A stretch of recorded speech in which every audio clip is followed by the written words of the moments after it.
ایک مرتبہ کا ذکر ہے، ایک ویران راستے پر ایک اونٹ کھڑا تھا اور اس کی رسی بھی کھلی ہوئی تھی۔ اسی راستے سے ایک چوہے کا گزر ہوا۔ اس نے جب دیکھا کہ ایک اونٹ کھڑا ہے اور اس کے گلے میں رسی ہے اور وہ کہیں بندھی ہوئی بھی نہیں، نہ جانے چوہے کو کیا سوجھی۔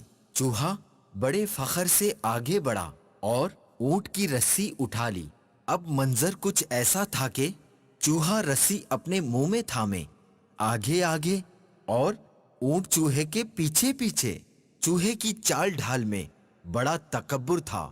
چوہا دل ہی دل میں اپنے اس کارنامے پر بہت خوش تھا کہ اتنے لمبے اور بڑے جانور کو میں اپنے پیچھے پیچھے گھما رہا ہوں۔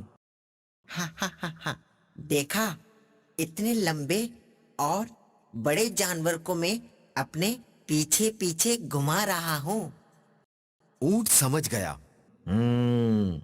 چھوٹے سے جانور، تو کس قدر خوش فہمی کا شکار ہے، بس تھوڑی دیر صبر تو کر۔ چوہا اور اونٹ ایک ندی کے کنارے پہنچ گئے۔ ندی دیکھ کر تو چوہا ڈر گیا، چلتے چلتے رک گیا۔ اونٹ رکا اور چوہے سے مخاطب ہوا، اے میرے رہبر، خیریت، آپ رک گئے؟ پیارے مدنی منو، پتا ہے پھر کیا ہوا؟ چوہا جو پہلے تو بہت تکبر و فخر سے چل رہا تھا، اب ندی کے بہتے پانی اور گہرائی کو دیکھ کر تو اس کی حالت ہی غیر ہو گئی۔ اونٹ نے ہنسی چھپاتے ہوئے کہا، ڈر کیوں گئے ہو؟ کیا بات ہے، آگے بڑھتے جاؤ، ہمت اور جرت سے کام لو۔ چوہے نے ڈر کے مارے ہلکی سی آواز نکالی اور بتایا کہ پانی بہت گہرا ہے، میں تو ڈوب جاؤں گا۔ اونٹ نے کہا، میں دیکھتا ہوں پانی کتنا گہرا ہے۔ پھر وہ ندی کے پانی کے اندر اتر گیا اور چوہے کو بتایا کہ پانی کوئی اتنا گہرا بھی نہیں، بس گھٹنوں گھٹنوں تک ہی تو ہے۔ آپ آئیں آگے تاکہ میں آپ کے پیچھے پیچھے ندی پار کر سکوں۔ یہ سنتے ہی چوہے کی تو گویا جان ہی نکل گئی ہو۔ بڑی عاجزی و انکساری کرتے ہوئے چوہے نے کہا، پانی تو آپ کے گھٹنوں تک ہے، میں تو ڈوب ہی جاؤں گا۔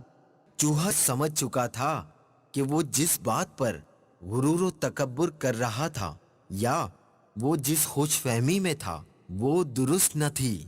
کسی کو حقیر نہیں سمجھنا چاہیے۔ چوہا اپنے کیے پر بہت شرمندہ تھا۔ کبھی اپنے آپ سے کمتر کسی کو نہیں سمجھنا چاہیے۔ ہر چیز کی اپنی اہمیت ہوتی ہے۔ آؤ میری پیٹھ پر بیٹھ جاؤ۔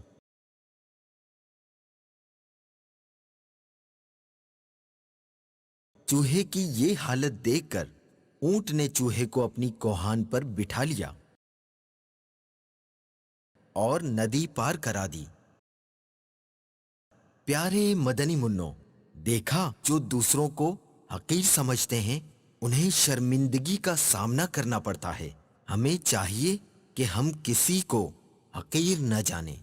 تو پیارے مدنی منو، آپ نیت کرتے ہیں نا کہ آئندہ کسی کو حقیر نہیں سمجھیں گے؟